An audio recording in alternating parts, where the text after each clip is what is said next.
we've got this fantastic opportunity with Brexit to now have our own trade deals with the US, the world's biggest economy, China, the world's second biggest economy, fast-growing economies like India, old friends like Australia. And in doing so, we don't have to give up trade with the EU. We can have that as well. We should recognise that, it's in our interest to have a prosperous EU next door, that a prosperous neighbour is a good customer. And I hope that they'll recognise the same, that it's in their interest to have Britain as a globally engaged trading nation. Now, tonight's launch is being hosted by the Foreign Office. I think Boris Johnson has called this a noble cause. Liam Fox is going to be there. Is this an attempt to try and wrest back the terms of the debate from the Treasury?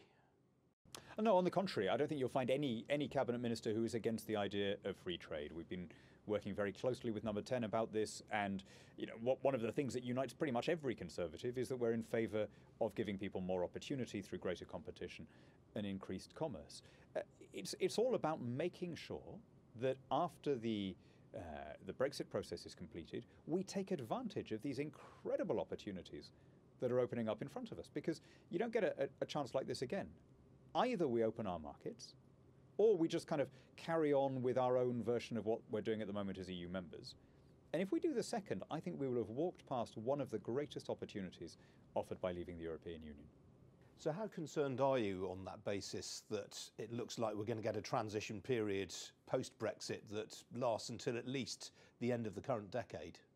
I mean, I think it makes sense to have a transition period. One of the arguments that I made during the referendum, and that I think almost all Vote Leave supporters did, was that the EU is so entangled with our domestic law. It controls so many aspects of our internal affairs that you can't just say all of that is going to stop, at midnight on Tuesday.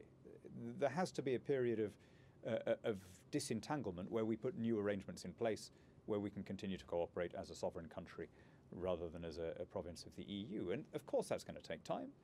And while that interim process is in place, businesses on both sides of the channel want certainty and want stability.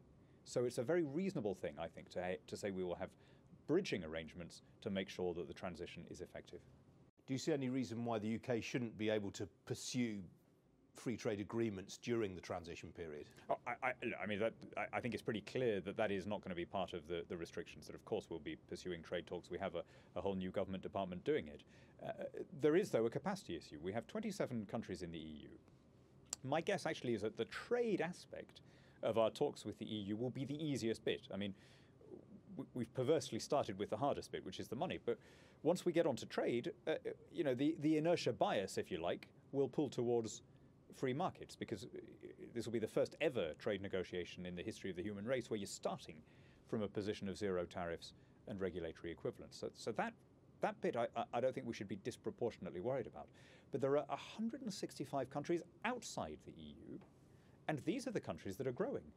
And we're going to be struggling to get in the optimum trade deals with all of them in as short a time as possible. We're going to have to do some prioritizing here. And that's why I think the Institute for Free Trade can add capacity. It can lend its weight to what the excellent officials in the International Trade Department and indeed other government departments are doing, and make sure that we re-engage, we become a global Britain that is interested in the affairs of every continent, including Europe.